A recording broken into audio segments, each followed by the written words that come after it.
बस इतना जानता हूं कि अगर आप पुत्र नहीं दोगे तो आपके पैर पर सिर पटक करके मर जाऊंगा।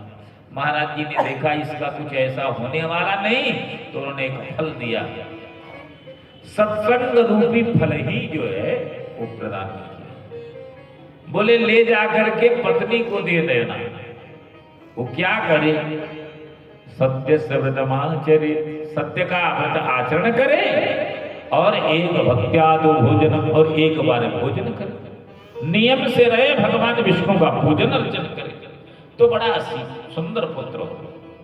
ब्राह्मण देवता प्रसन्न होकर के अपनी पत्नी के पास आए, पत्नी को दे दिया। उसने फल देखा, उसको बोले कि इसको खाओ और खाने से हमें पुत्र प्राप्ति हो। पत्नी ने विचार किया कि अगर मैं इस फल का भक्षण कर लेती तो सबसे पहले तो मेरा शरीर जो है वो बिगड़ जाएगा। आजकल मानव फिगर बहुत देखते हैं, फिगर। आजकल तो सब फिगर मेंटेन करते हैं। तो कहीं शरीर बेडौल हो जाएगा और कहीं भूकंप आ गया तो मैं भाग नहीं सकूंगी। और सुनते हैं कि जो प्रसव का दर्द होता है वो बहुत कठिन होता है। और फिर मेरे से काम किया नहीं जाएगा तो किसी ने सलाह दिया कि अपनी ननद को बुला ले। तो बोले अगर मेरी ननद आ जाएगी तो भाभियों को सबसे बड़ी चिंता यही रहती है कि यहां से माल मूल खसोट करके ये ननदिया भाग जाएगी।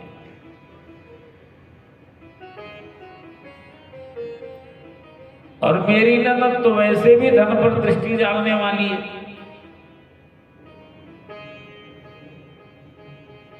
इसलिए अपनी पत्नी को बुलाया, अपनी बहन को बुलाया, सहयोगी थी उसको बुलाया, उससे मंत्रणा किया। उसने कहा बात तो तुम्हारी सही है, लेकिन मेरे पास एक विकल्प है, तकलीफ भी नहीं होगी और तुम्हारा कष्ट भी समाप्त हो जाएगा। बोले वो क्या? बोले देखो तुम्हारे पास धन बहुत है लेकिन खाने वाला नहीं, और मेरे पास खाने वाले बहुत हैं लेकिन खाने की वस्तु नहीं है। इसलिए मैं गर्भवती हूं, मैं अपना बच्चा समय आने पर तुम्हें दे दूंगी और पंडित जी को आज से ही बोल दो कि मैं गर्भवती हूं। बोले लेकिन इस फल का क्या करें? बोले ये फल जो है इस गाय को खिला दो, क्योंकि पंडित जी के घर में गाय भी बच्चा नहीं दे रही है, फल भी फल नहीं दे रहे हैं, वृक्षों में शुष्कता है। अब जब फल पत्नी यही करती, का नाम है पत्नी। पत्नी का मतलब पतनात्रायते पत्नी, जो तुम्हें पतन से बचा दे। पत्नी का ये नहीं कि मन में कुछ और हो, सामने तो स्वामी आइए और स्वामी जी जैसे गए गए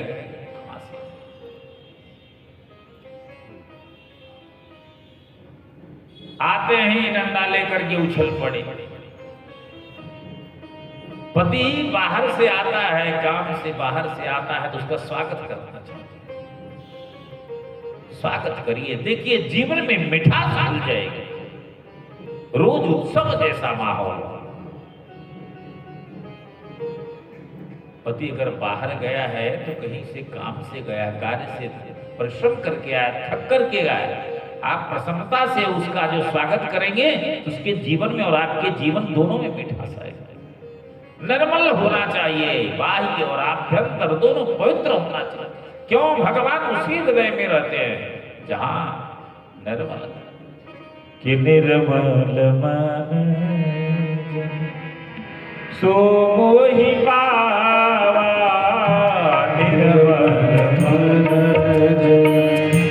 सो मोहि पावा, मोहि कपट छल छेद न भावा, मोहि कपट छल छेद न भावा। निर्मल मन जन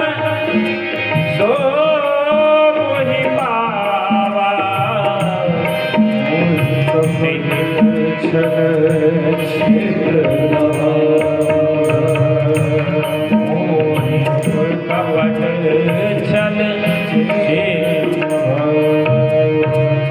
नहीं,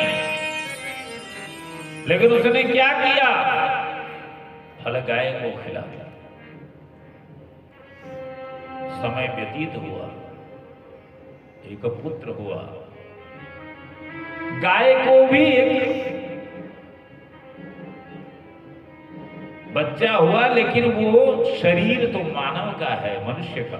उसके कान जो है वो गाय के समान है। पंडित जी नाम तो रखना चाहते थे, अपना नाम आत्मदेव, तो पुत्र का नाम जो है ब्रह्मदेव रखे। पत्नी ने कहा जी ऐसा नहीं चलेगा।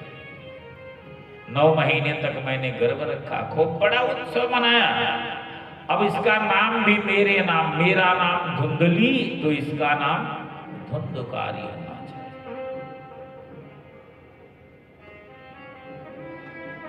पंडित जी ने गाय के बच्चे का नाम गोकर्ण किया। दोनों का संस्कार दिया, दोनों एक जैसी विद्या एक जैसी करते, लेकिन होनी है सो होएगी, उसे कौन रोकता है। गोकर्ण पंडितो ज्ञानी धुंधकारी महाखल। गोकर्ण तो बड़े पंडित हुए और धुंधकारी महान दुष्ट। खेलते खेलते बच्चों को कुएं में डाल देता, कांट खेलने लगा। मां से 1-1 रुपया मांगता, पहले 1 रुपया, फिर 2 रुपया, फिर 5 रुपया, फिर 100-100 रुपए। अब तो जुआ खेलने लगा, धीरे धीरे बिगड़ता रहा, शराब पीने लगा। आज पिताजी को बड़ा तकलीफ, काश मैं पुत्र ही न मांगता। जिस घर में प्याज लहसुन नहीं चलता था, उसमें बोतलें खुलने लगी महाराज।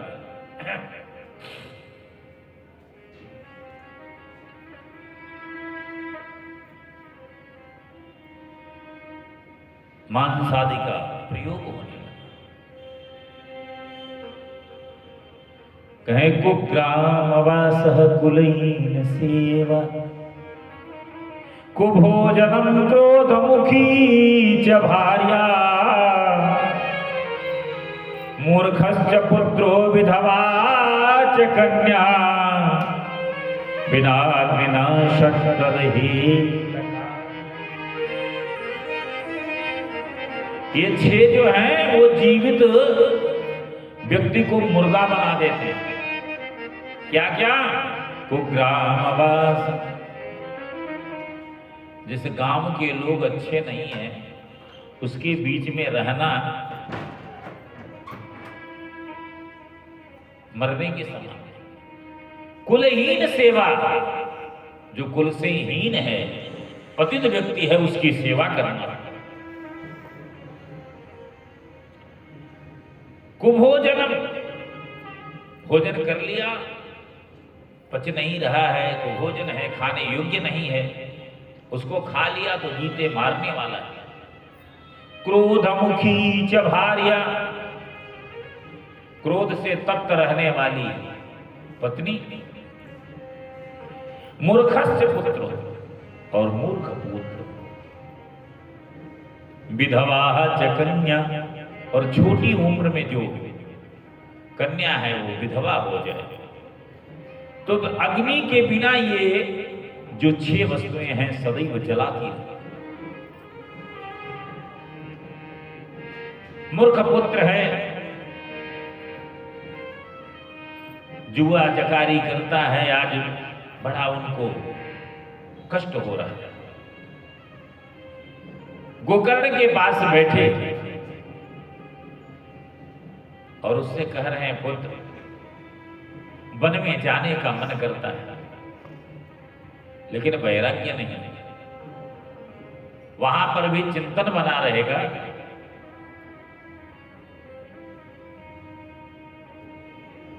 तो यहां पर गोकर्ण जी ने बड़ा सुंदर उपाख्यान किया, इसे गोकर्ण गीता के नाम से।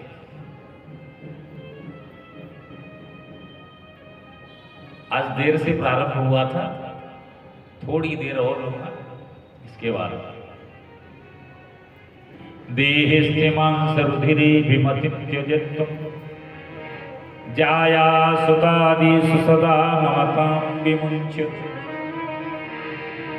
पश्यन्निशं जगदिदं क्षणभङ्गनिष्ठं वैराग्यरागरसिको भवभक्तिनिष्ठ। पिताजी आप किसको अपना मान रहे हैं? कौन कहाँ पुत्र, कौन पिता? ये जो देख रहे हैं इसके अंदर क्या है? आप जिसको खूब चूमते हैं, खूब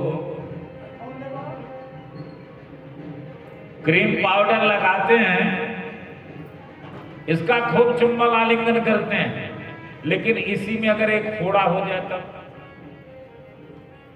और उसमें से मवाद निकले तो क्या उसको भी उतना ही आलिंगन करेंगे? ये है भी अंदर से ऐसा, इसमें पीयूष अर्थात रुधिर, पीव, हड्डी, यही सब भरा है। ऊपर से इस पर पीओपी बढ़िया लगा दी गई, लीपा पोती चकाचक, और इसे तुम अपना मान। आंख आपकी है, आंख रहती है, लेकिन इसके अंदर जो ज्योति है वो तो अलग है। हाथ में चोट लगती है तो आप क्या बोलते हैं? हाथ को चोट लगी। पैर में चोट लगती है तो पैर को लगी। आंख फूट जाती है, आंख से दिखाई नहीं देता तो क्या दे? आंख से अरे अंदर जो बैठा हुआ इसको प्रकाशित करने वाला है वो तो सबसे भिन्न है,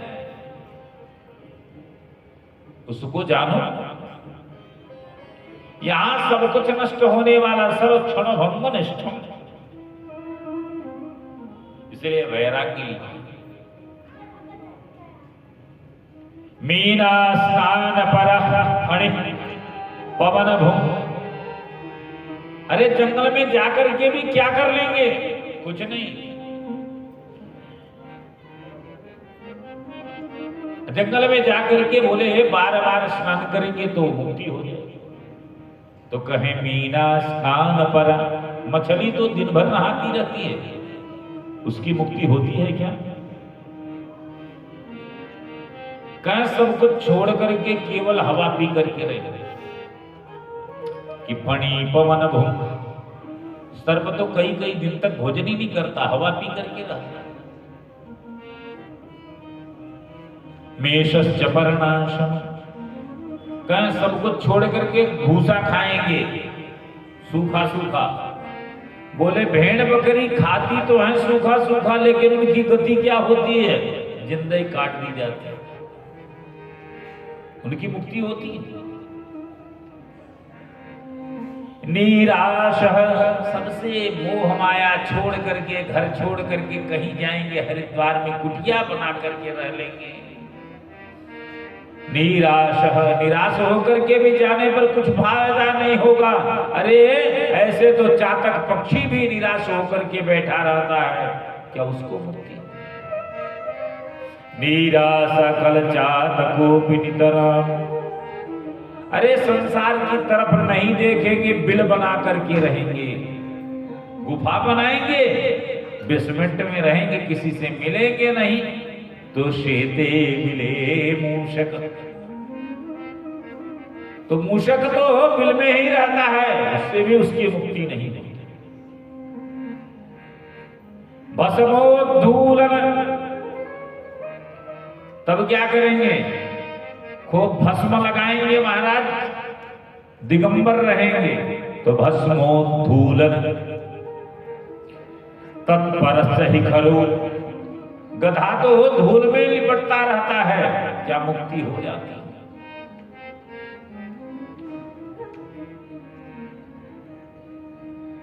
कहें ध्यान करेंगे, आंख बंद कर लें, कुछ दिखेगा नहीं, बस एक टक। तो बोले आपसे अच्छा ध्यान तो बकुला लगाता है, ध्यानानुवृत्तो वकः। फिर क्या करें? ते सर्वे नहीं यान्ति मोक्ष पदवीं, इन किसी को भी मोक्ष नहीं मिलता। कैसे मिलता? भक्ति बिना श्री हरि, बिना भगवान गोविंद की भक्ति के बिना मोक्ष प्राप्त नहीं होता। इसलिए धर्म भजस्व सततम त्यज लोक धर्मा, सेवस्व साधु पुरुषां यही काम तृष्णा। सब काम को छोड़ करके साधु पुरुषों का संग करिए, अच्छे लोगों का संग। अन्यस्य दोष गुण चिंतनमास मुक्त्वा, न किसी का गुण देखना न किसी का दोष देखना। सबसे बड़ा दोष यही है कि किसी का गुण देखना और दोष देखना। हमारा गुण अभी हम बहुत सुंदर बोल रहे हैं और अभी थोड़ी देर के बाद गए और आपने हमको 4 गाली दी, फिर हमारा स्वरूप देखो महाराज, फिर गुण दोष में बदल जाएगा। इसीलिए हमारा गुण भी मत देखो और दोष भी मत देखो। अन्यस्य दोष गुण चिंतनमास मुक्त्वा, अगर दूसरे का गुण दोष देखते हो तो तुरंत ही छोड़ दो। और सेवा कथा समहो नितराहम विवस्व, संतों का सेवन करो और भगवान की गुण कीर्ति लीला गुणधाम का बखान करो, उनकी कीर्ति का गान करो। इस प्रकार करते हुए दसम स्कंद का पाठ करते हुए उन्होंने जंगल में अपना जीवन भगवान श्री कृष्ण के चरणों में समर्पित करके घर का परित्याग किया। पिताजी के जाने के बाद गोकर्ण ने देखा जब मैं पिता को नहीं समझता तो मेरे को क्या समझेगा। वो भी घर छोड़कर तीर्थाटन के लिए बची माता। अब वो पैसा मांगने लगा। माता जब पैसा नहीं दे पाई,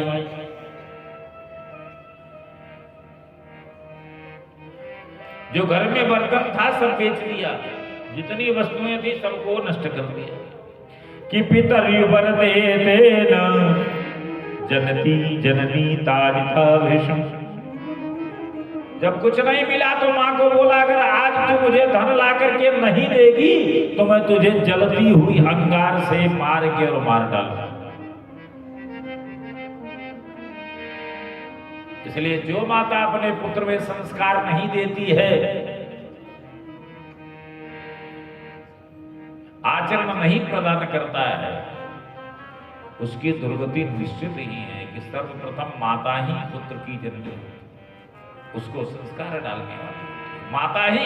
इसलिए वेद में मातृदेवो भव का, फिर भी पिता का स्थान, पितृदेवो भले मातृदेवो। बच्चों में संस्कार डालना। धन नहीं रहेगा कोई चिंता नहीं, लेकिन अगर संस्कार है तो धन को उत्पन्न कर लेंगे। संस्कारी मां को आज बोला कि मैं मार डालूंगा तुझे, नहीं तो धन पैदा कर। इसलिए जाकर के जंगल में सूखे हुए नीलांजन में कुएं में कूद करके अपना जाना। अब तो महाराज घर में उसका राज्य था, अब तो बोतली चलनी शुरू हो गई, बोतल घर में आ गई, मांस आ गया और घर में वेश्याओं को बुला लिया। 5 वेश्याएं बुला लिया। ये 5 वेश्याएं कौन सी हैं? रूप, रस, गंध, स्पर्श, यही तो वेश्याएं हैं। सुनने को अच्छा था, रूप अच्छा लगा, उसी पर मोहित हो। बढ़िया भोजन मिला, सीताराम भजन छूट गया। रूप, रस, रंग, स्पर्श अच्छा लगा, उसी में खो गए। श्रवण सुनने को अच्छा मिला, गंध अच्छा मिला, इंद्रियों के वशीभूत हो गए। 5 वेश्याओं को धारण कर, अब चोरी करने लगा। जब जो इंद्रियों के वशीभूत हो जाता है उसका पतन निश्चित है। एक दिन बहुत सारा उसने चोर करके धन, यहां हम सब जो कर रहे हैं सब क्या कर रहे हैं? चोरी की धन एकत्रित कर रहे हैं। जब धन इकट्ठा हो गया तो उन वेश्याओं ने कहा एक दिन तो अगर ये ऐसे चोरी करेगा तो हम सब पकड़े जाएंगे और यमराज के दरबार में जाएंगे, तो उसके मुख में आग डाल करके और उसको बड़ी कठिनता से उसका जीवन समाप्त हो।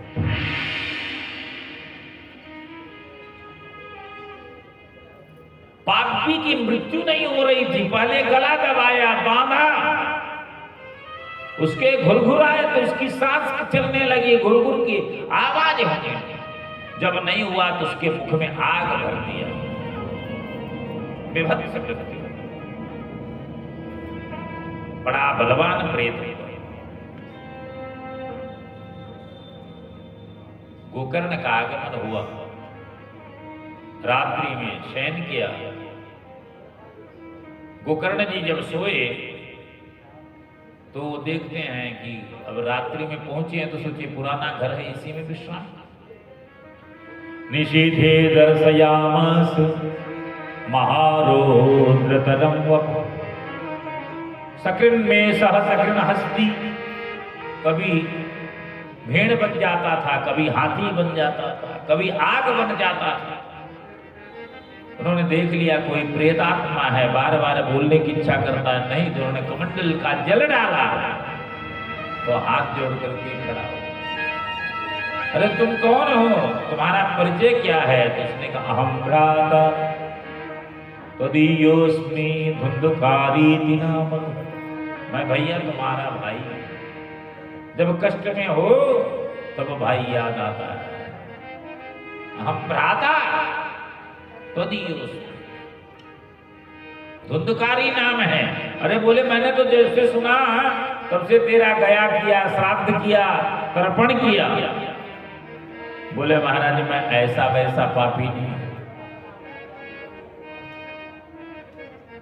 गया श्राद्धम शतेनापि न मे मुक्तिर भविष्यति। गया करने से भी मुक्ति नहीं होगी, 100 बार कर लो। बोले ठीक है अभी तो सोने दो, सुबह में सूर्य से पूछा और उन्होंने कहा सप्ताहवाचन। फिर भागवत सप्ताह का आयोजन किया महाराज, और आयोजन जब हुआ गांव के सभी लोग बैठे। प्रेत को बैठने का कहीं स्थान नहीं मिला। एक बांस की दंडी में सप्त ग्रंथि थी, यही अविद्या आहम मोह आदि की जो सप्त ग्रंथि है, यही धुंधकारी रूपी प्रेत है और वही धुंधकारी जीवात्मा है। एक एक दिन की कथा होती जाती और एक एक बांस की ग्रंथि टूट जाती। 7वें दिन उसमें से तुलसी की माला धारण किए पट पीताम्बर धारी होकर के जो उसका प्राकट्य हुआ महाराज,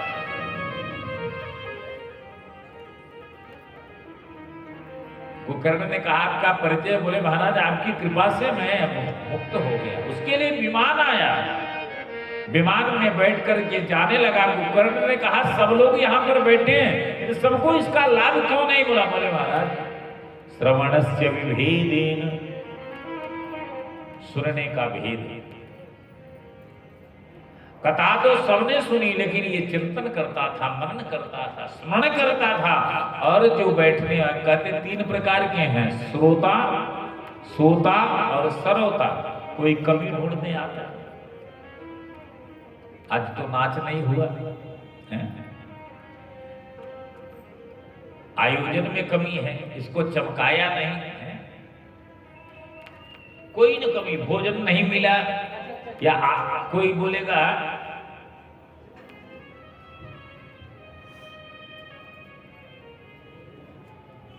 जय जय श्री राधे, जय जय श्री राधे, जय जय श्री राधे। तो कोई कवि ढूंढता है, कोई अच्छा बुरा, सबके अपने अपने स्वभाव हैं। इसे श्रवण के विभेद के कारण नहीं है। फिर सबको बुला करके कथा सुनाई और सबके कथा कैसे करानी चाहिए, इसका नियम आदि क्या है, वो सब। क्योंकि जीवन में बार बार आना और जाना ये सबसे बड़ा कष्ट। पुनरपि जननम पुनरपि जन्मम पुनरपि मरणम पुनरपि जननी जठरे शयनम। सबसे बड़ा कष्ट यही आने जाने का जो मार्ग है, ये बंद होकर के भगवान में हम सब समय। बोले तो देखो सबसे बढ़िया तो स्थान अच्छा, जहां कथा कराना हो उसका स्थान अच्छा, घर से दूर, घर में भी कराना पड़े तो कोई बात नहीं, लेकिन सुंदर व्यवस्था, अच्छे ब्राह्मण के द्वारा पहले जाए और उसकी अनुमति भी, ज्योतिषी से जाकर के मुहूर्त निकलवाना चाहिए, बिना मुहूर्त के नहीं करना चाहिए। मुहूर्त हो, शुक्रास्त न हो। ज्योतिषी लोग जानते हैं कि क्या होना चाहिए और क्या नहीं होना चाहिए। मुहूर्त, अच्छे ब्राह्मण का वर्णन करना चाहिए। वैदिक हो, विद्वान हो, नारायण का भक्त हो और त्यागी हो, धन लोलुप न हो, पान सुपारी गुटखा आदि खाने वाला न हो, संध्या वंदन करने वाला हो, दृष्टांत देने में सक्षम हो, वैष्णव हो और ब्राह्मण कुलीन हो, ब्राह्मण कुल में वंश परंपरा में पालथी मार करके एक आसन से बैठ करके कथा का श्रवण करना चाहिए।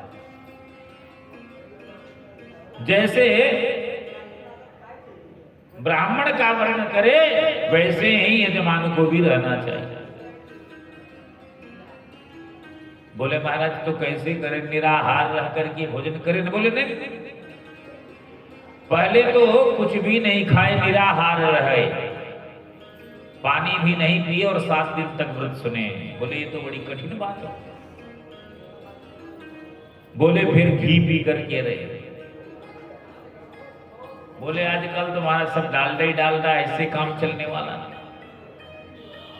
तो बोले जैसे भी हो, कथा श्रवण में विभेद न हो। 4 बार खाना पड़े खाओ, लेकिन कथा सुनो। और खा लिया खूब डट के और पेट खराब हो गया तो बाथरूम में ही मिलोगे। कोई कथा श्रोता था, यहां से गए, रोज तो गीजर के पानी में नहाते थे, हरिद्वार में कथा थी महाराज, और यहां से गए रोज गीजर में नहाते थे। एक दिन गंगा जी में नहा लिए और गंगा जी में नहाने के बाद गंगा जमुना दोनों चल गई, कान जपत हो गए। श्रोता को माइक से भी नहीं सुनाई पड़ता था। 7 दिन के बाद जब जयकारा जोर से लगा तब उसके कान खुले। तो कहते हैं कि अपने शरीर को जैसे भी हो स्वस्थ रखिए। तो भोजनम दुवरम मन्ये कथा संतोष कारकम, जिसमें संतोष हो वैसे ही भोजन करो, चाहे 4 बार करो लेकिन स्वस्थता अच्छा। सुबह उठने का प्रयास करें, जल्दी पूजन पाठ करें, अपने व्यापार आदि को समुचित रूप से चिंतन करें, गुरु में प्रीति रखे, अपने गुरुदेव का मनन करे, चिंतन करे। ब्राह्मण आए उनका पूजन करे, अतिथि आए उनका पूजन करे, जीव मात्र पर दया बरते। 7 दिन तक कथा सुने, फिर स्वर्ण के सहित भागवत पुस्तक आदि का दान करे। इसमें जो अनेक प्रकार के उत्सव आते हैं उसमें नाचना गाना और उन उत्सवों को वैसे ही मनाए। कैसे में खर्च कैसा कहते हैं, जैसे विवाह किया जाता है तो विवाह में जैसे खर्च किया जाता है उसका दुगुना करके इसका खर्च करना चाहिए। जैसे विवाह में आपके पास कोई लिमिट नहीं है, वैसे भागवत में भी आपके पास कोई जैसा वो बढ़िया से बढ़िया खर्च।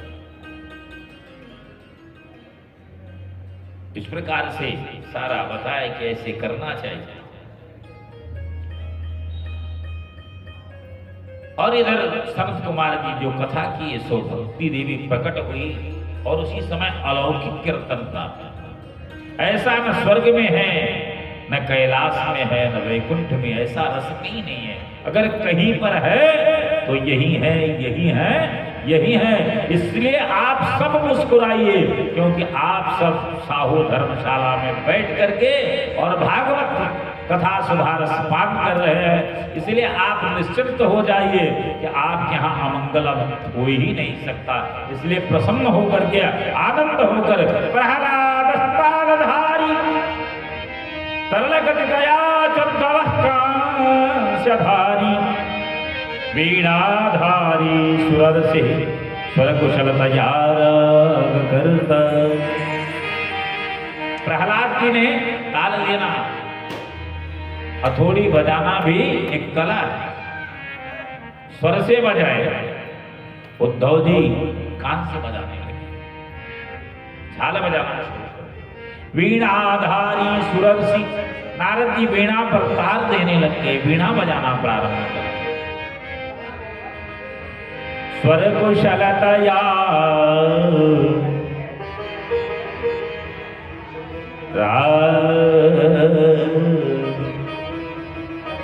अर्जुन राग देने लगे। इंद्रो वादन मृदंगम, इंद्र ने तबला संभाल लिया महाराज, तबले की। जय जय सुकरा कीर्तने ते कुमारा, यत्ताग्रे भाववक्ता सरसर चनया व्यास पुत्रु बभूव। सब बाजा बजने लगे। तो जब संगीत है, गीत है, तो नृत्य के बिना अधूरा है।